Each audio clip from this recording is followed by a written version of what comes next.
pueda medir. Y ahora resulta que quieren hablar de la mente. A ver cómo miden la mente. No, eso no se puede pesar.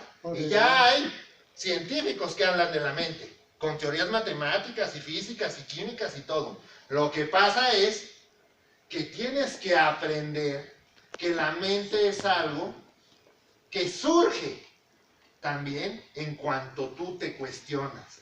Es decir, las cosas no solamente son afuera, van siendo en cuanto son pensadas también. Es decir, el ser humano no solamente descubre, sí descubre, pero también inventa. ¿Cierto? Es decir, se puede hablar de la ciencia de la mente en cuanto encuentras el lenguaje necesario para describir esa cosa que antes decías, no puedo hablar de eso. ¿Cierto? Entonces la ciencia ahora se ha ido expandiendo conforme va borrando esos límites. ¿Sí está claro o no? En cuanto va viendo que esa ceguera que da el conocimiento fragmentado se convierte en luz, en zona luminosa, cuando la alumbras con diferentes perspectivas. Esa es la idea. ¿Cierto? Es decir, no es solo la historia, es que es la historia y qué más. Y el arte, y la ciencia, ¿sí? Y lo espiritual, ¿cierto? Todo lo humano. Si lo espiritual no fuera necesario, entonces, ¿por qué existe? ¿Cierto? Todo lo que es por una razón. Se llama el cuarto principio metafísico de la lógica de Leibniz.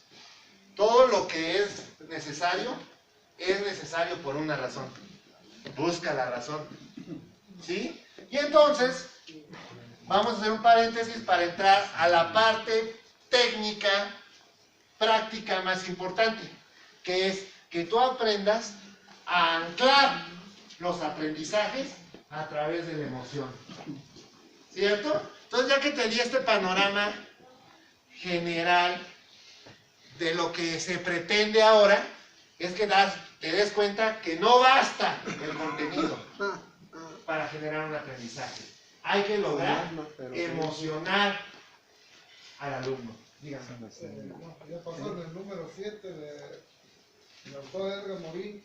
Él no puso la palabra género, él puso ser humano y se lo cambiaron. Le quitaron el ser y le pusieron género. Yo, en lo particular, con mi cerebro no se debe de cambiar. Lo que no hable de historia, dijo el ingeniero.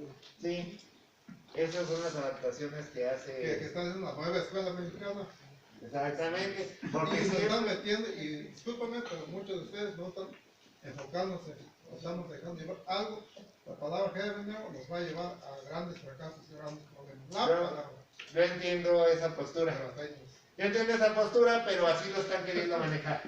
¿Cierto? Porque eso ya también trae una visión fragmentada. Por eso yo diría, del humano. ¿Sí me explico o no? Porque eso ya trae otras visiones, pero hasta ahí lo vamos a dejar. ¿Cierto? Hasta ahí lo vamos a dejar, porque sí se está hablando de una identidad de género, perspectiva de género, ideología de género, que eso por sí mismo sería otro debate y otro curso. Pero aquí lo importante es que te enfoques no tanto en el género y número, vamos a decir, te enfoques en lo humano. Que eso sí abarca todo. ¿Sí me explico? Sin hacer la fragmentación. ¿De acuerdo? Sí, no fui consciente, pero lo omití. Para evitar la polémica. ¿Estás de acuerdo? Pero bueno, el pensamiento matemático es un campo de formación. ¿Cierto? Hasta ahí. Fíjate que no es solamente una materia. O sea, la idea de pensar en materias ya está siendo superada según planes y programas. Porque por un enfoque de campo formativo. ¿Qué quiere decir eso? Que te des cuenta también que es un proceso que inicia, pero nunca termina.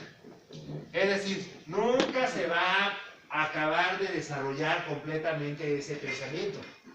Porque entre más lo conozcas, más vas a querer profundizar en él. Entonces el pensamiento matemático se denomina a la forma de razonar que utilizan los matemáticos profesionales, fíjate bien, para resolver problemas provenientes de diversos contextos, ya sea que surjan en la vida diaria, en las ciencias o en las propias matemáticas. Es decir, se trata de replicar un poco los procesos de descubrimiento y de comunicación matemática en el aula escolar. ¿Cierto? Es decir, que los alumnos aprendan cómo se piensa matemáticamente, en resumen. ¿Y quién te va a decir cómo se piensa matemáticamente? Pues en teoría, los estudiando los matemáticos, ¿no? Cómo ellos resuelven los problemas, ¿sí? Entonces, el pensamiento matemático tiene que ver no solamente con la parte lógica, analítica y cuantitativa, sino también con la parte creativa. A veces se nos olvida eso, ¿sí? Y queremos que el alumno aprenda recetas.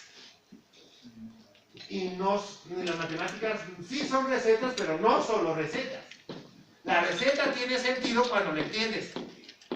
Y tiene aún más sentido cuando tú la haces. Porque sabes sus límites, ¿no? Entonces, esa es la diferencia entre seguir una receta médica y dar una receta médica. ¿Cierto? Yo puedo leer y administrar lo que ahí dice, pero a lo mejor yo no sé qué pasa si cambio la dosis. ¿O qué pasa si le doy de más o de menos? ¿O qué pasa si en lugar de tomárselo en las mañanas, se los toman en las noches? Pues yo no sé, porque yo no sé todo lo que conlleva esa receta. Entonces, matemáticas no solamente es dar recetas, ¿cierto? Tiene que ver con el hecho de crear pensamiento. Es decir, que el alumno entienda el proceso y más aún pudiera adaptarlo a otras situaciones. Es decir, que pueda hacer la famosa ¿qué? Transferencia. ¿Cierto? Que tiene que ver con la resolución de problemas. ¿De acuerdo? Entonces, es importante que tú te des cuenta que tiene que ver con el proceso creativo. Ah, sí. La creatividad no solamente se desarrolla en el arte, también en la ciencia. O si quieres verlo también así, la matemática no solamente es ciencia, también es arte. ¿De acuerdo? ¿Hasta aquí? Entonces, es importante no solamente el pensamiento convergente, sino el divergente. Por eso se habla de una perspectiva compleja para abordar la matemática. Es decir, no solamente vas a ir de lo general a lo particular, sino también es importante ir de lo particular hacia lo general, para poder crear una nueva regla. Si no todas las reglas ya estarían dadas y ya los matemáticos se morirían de hambre, ¿no? Pero no, es decir, aún hay nuevos problemas matemáticos que nadie en este mundo sabe resolver. Por eso sigue abierta la carrera de matemáticas. Si todas las respuestas ya estarían en la parte de atrás del libro, ya para qué quieren estudiar matemáticas, mejor estudien otra cosa, ¿no? No, la matemática aún es activa. Entonces, en el contexto escolar, el campo formativo pensamiento matemático busca que los estudiantes desarrollen esa forma de razonar, tanto lógica como no convencional, y que al hacerlo aprecien el valor de ese pensamiento. Entonces tiene una cuestión también que tiene que ver con valores, ¿cierto? Lo que ha de traducirse en actitudes y valores favorables hacia las matemáticas, su utilidad y su valor científico y cultural. Es decir, se busca que los alumnos aprecien el conocimiento matemático. ¿Cómo lo van a apreciar si le tienen terror?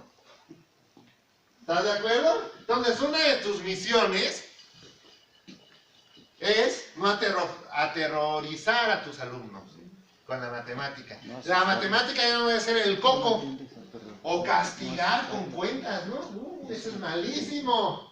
Ah, ¿te portaste mal? 100 multiplicaciones. Ah, ¿no me las hiciste? Pues ahora me haces 200. Ah, no.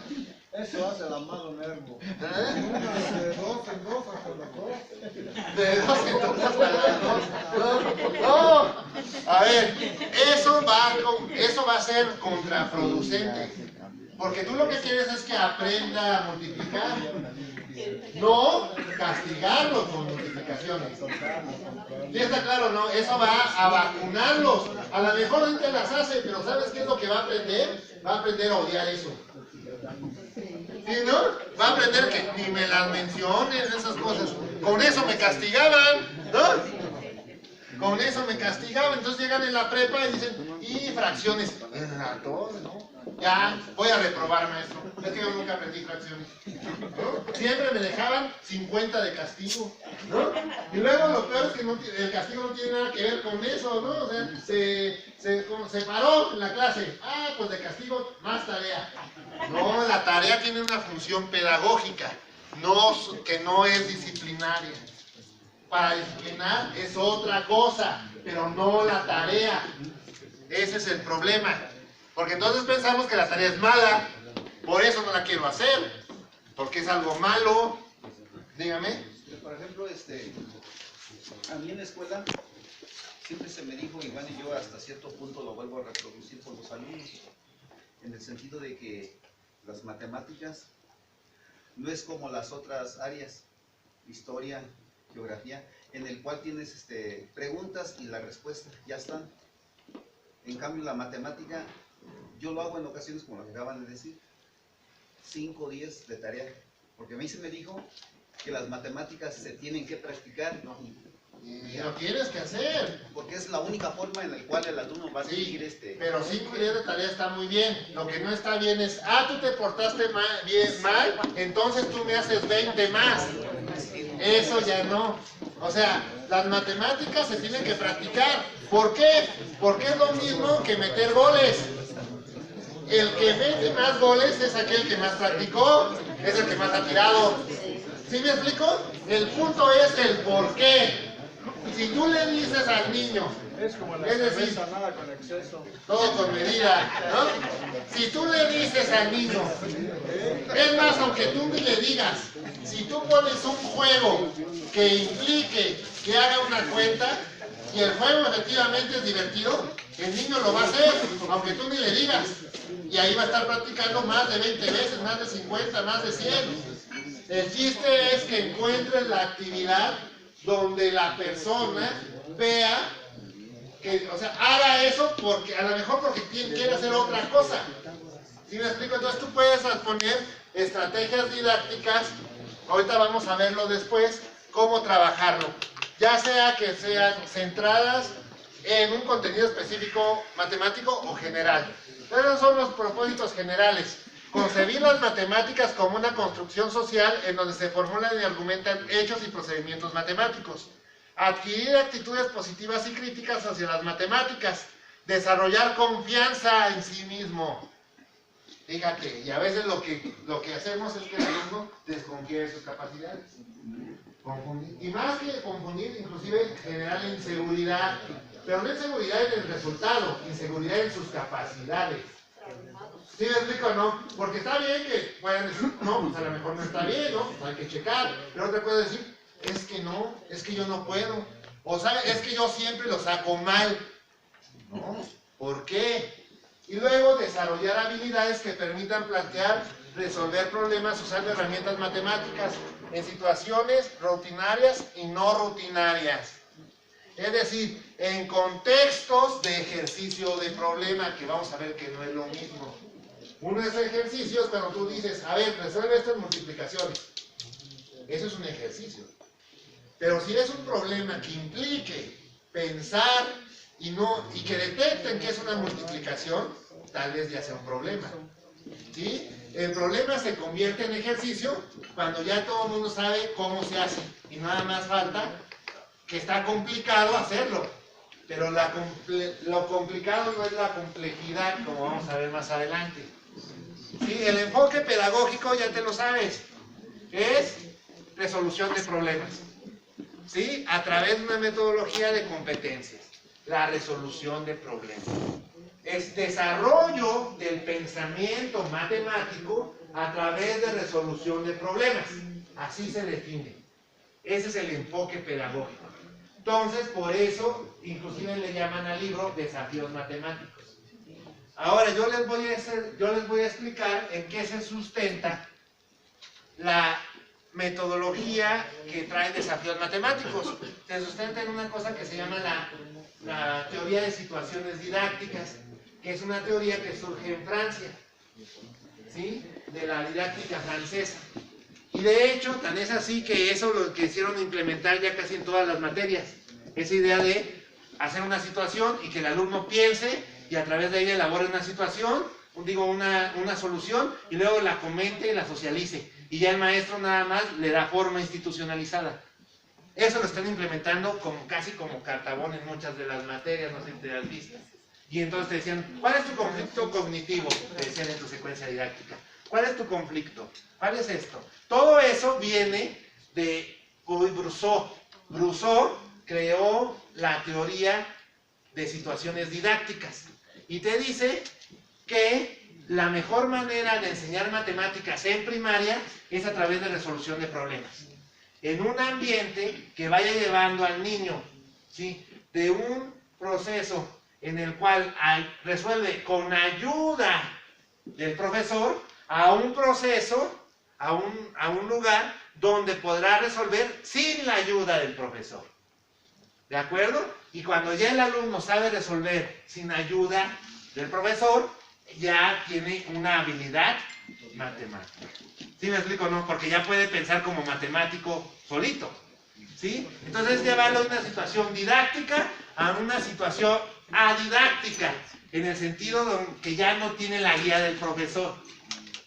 ¿Cierto? Eso tiene ciertos pasos que vamos a ver. Pero lo importante aquí es cosas como desarrollar la capacidad comunicativa, el poder utilizar un conocimiento matemático en la resolución de problemas en diferentes contextos. Tiene que ver con el hecho de enseñar pensamiento flexible. Es decir, es pensamiento no solo convergente, sino también divergente. Es decir, no solamente enseñar a pensar dentro de la caja, sino fuera de la caja. Es decir, que los alumnos aprendan cuándo se usa un algoritmo y cuándo no. Es decir, ¿cómo voy a sumar fracciones? Tendría que decir, depende, maestro, si tienen el mismo denominador o diferente. Pero él lo tiene que saber. Cuándo usar un algoritmo y cuándo le conviene el otro. Porque si utilizan de los productos cruzados, le va a salir, pero es más complicado. Siempre y cuando tenga el mismo denominador, podría sumar directo. Pero si no, tiene que hacer a denominador común. ¿Cierto? Eso lo tiene que aprender el niño. ¿Para qué? Para que sepa cuándo usar una cosa y cuándo la otra. Eso es parte del pensamiento matemático. Entonces, lo que se busca es que el alumno encuentre las matemáticas en el entorno cercano y afronten el reto de resolver problemas. Es decir, que el alumno acepte que puede resolverlo. Es que el alumno haga suyo el problema.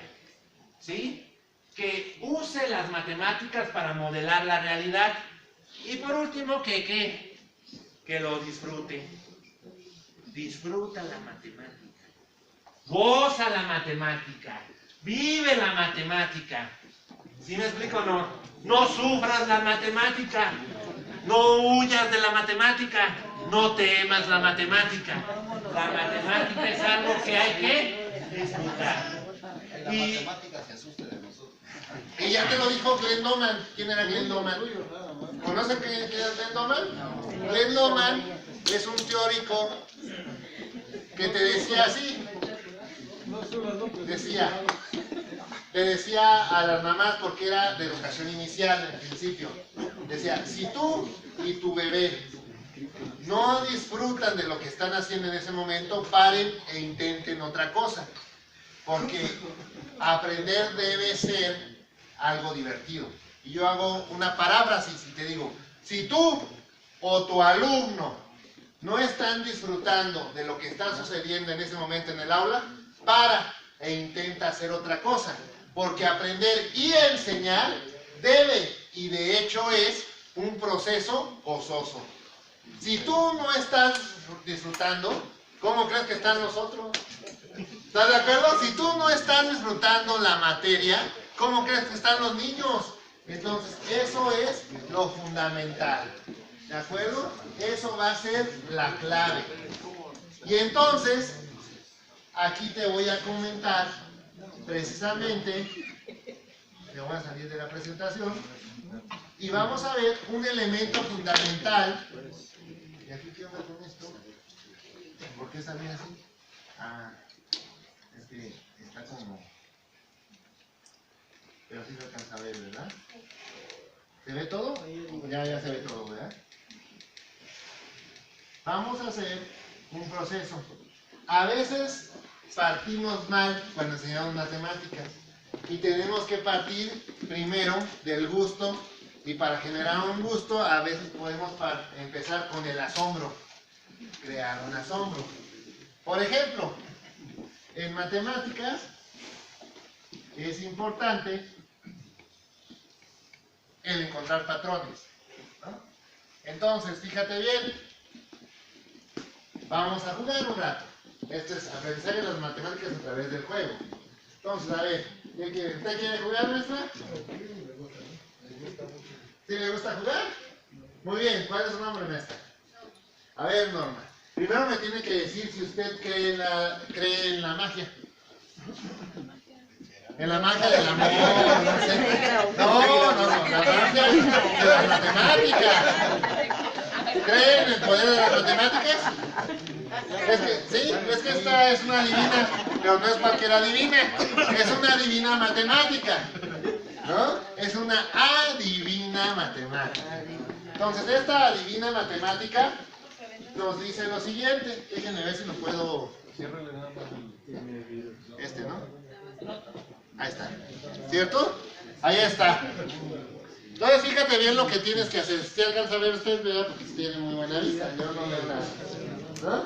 Entonces, es muy fácil. Mire, ahí están los números del 0 al 99. ¿Están de acuerdo? Usted nada más tiene que pensar en un número de 2 cifras. No nos diga.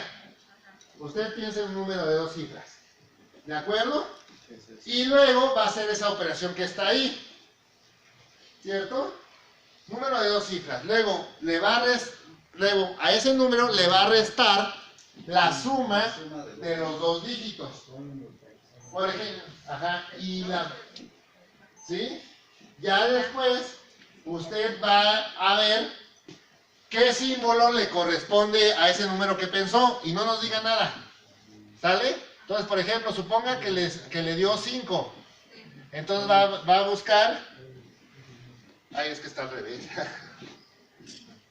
Y al 5 le corresponde este. ¿Cierto? Y la adivina de manera telepática va a entrar a su mente y le va a decir en qué número pensó. ¿Ya? ¿Sumó el número de 2 cifras? ¿Sí? Le restó la suma de sus dígitos y le dio un símbolo. Ya se fijó cuál es. Ahora decimos, abracadabra, hágase la magia de la matemática. ¿Sí o no? ¿No? Eso es muy malo. ¿Por qué? A ver, entonces no creen en la magia. A ver, otra persona. A ver, usted primero me tiene que decir, creo en la matemática. Creo en la matemática. Las matemáticas son divertidas. Las matemáticas son Yo y las matemáticas somos uno mismo. Muy bien, ya podemos jugar. Entonces, elija un número de 2 cifras, ¿ya? Ya. Ya. Ahora, sume, por ejemplo, si pensó en el 20 y en el 24, suma el 2 y el 4 y se lo resta. ¿Ya? Ok. Ya buscó el símbolo. Ajá. Entonces, pensó en la bandera blanca. ¿Sí funciona? ¿Alguien quiere retar a la adivina? A ver, usted maestro. ¿Tú ¿Cómo se llama? que es 24. ¡Ah, eso! Es que usted va más allá. 4 más 2. No, es que usted ya está hablando más que la magia. A ver, ¿quién quiere jugar? ¿Usted, maestro? Ah, usted ya dijo. Ya. ¿Pero cuál es su nombre, maestro? A ver, diga. Creo en la matemática. Creo en la matemática. Las matemáticas son fáciles para mí. Las matemáticas son fáciles para mí. Perfecto, ya podemos jugar. Atención. Si se fijan, hay algo curioso. Ahorita, yo hice algo que no debo de hacer, porque todos aquí están tratando de eliminar el grupo. Y de eso se trata las matemáticas. O sea, logré que pensaran sobre el problema y no de que pónganse a pensar. Pero nada más hice ese paréntesis para indicar, porque a veces tal vez si llega, no sé, el director, el supervisor, y ve así, va a decir, no, es un relajo. No es cierto, porque estamos trabajando. ¿Sí me explico o no? Estamos disfrutando. Eso es importante. El mejor grupo no siempre o necesariamente es que está callado. El maestro quiere jugar. A ver, ya estaba el maestro. A ver. Ahí está. Ajá. ¿Ya lo tiene ya? Ah, este es bien rápido. Yo tengo que decir, abra cadabra. La magia de las matemáticas. Ándele. No es cierto. ¿Sí se equivocó o no? Sí se equivocó. No se equivocó. La bruja no se equivoca. ¿Por qué? ¿Por qué es bruja o por qué es matemáticas? Porque es matemáticas. ¿Quién sabe? ¿A todos les está adivinando? ¿Cómo es posible eso? ¿Está leyendo la mente de todos a la vez?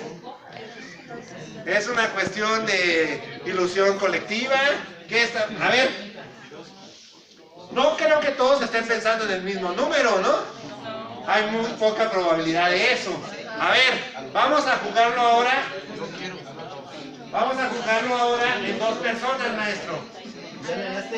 Por ejemplo, usted piensa en un número y haga exactamente lo mismo, y usted piensa en otro número. ¿Ya? ¿Lo hizo? Ya lo hice. Ajá. Ok. Luego le resta la suma de esos dos dígitos al número. Ajá. O sea, si pensaste en el 45, sumas 4 más 5 y lo que te dé se lo restas. ¿Ya? ¿Ya todos? Ya tiene, y luego ya que tienes ese número, te fijas aquí, en el símbolo. En el símbolo debe de dar, coincidir. ¿Ya todos? 1, 2, 3. Es la cara. ¿Cómo es posible? ¿Qué número pensó? ¿Qué número pensó? Son muy diferentes. ¿Qué número pensó? ¿Qué número pensó? ¿Qué número pensó? ¿Cómo funciona? Son matemáticas. Pero ¿cómo funciona la regla? La regla de 3. A ver, maestra, ¿cómo funciona la regla? A ver, vamos a hacerlo en voz alta. Yo voy a pensar en un número. Ajá, y de todas maneras va a salir. Miren, yo voy a pensar en un número. Voy a suponer un número de 2 cifras. 58. ¿De acuerdo? 58 es de 2 cifras, sí. Sumo 5 más 8. Se lo resta 58. ¿Cuánto queda? 58 menos ¿qué era? ¿Cuánto queda? 49. 45. Era la cruz. ¿Cierto? ¿Cómo funciona? ¿Usted cuál pensó? Dijo 44 y 4. Perdón, 4 y 4, 8. 8 menos 44.